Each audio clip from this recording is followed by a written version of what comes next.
state government of Assam has constituted a judicial commission under the chairmanship of sitting judge of Guwahati High Court, Sri Soumitra Saikia, so that anyone who wants to speak or who wants to provide us with any information relating to the mysterious death of Zubeen, they get a platform.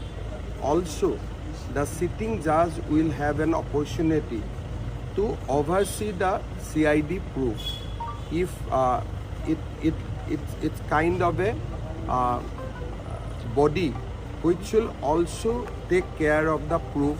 If they found that we are doing anything wrong, the Judicial Commission will be able to pass stricture on us. So it will be a complete independent commission. In Assam, never before a sitting judge has been entrusted with the responsibility of inquiring any issue.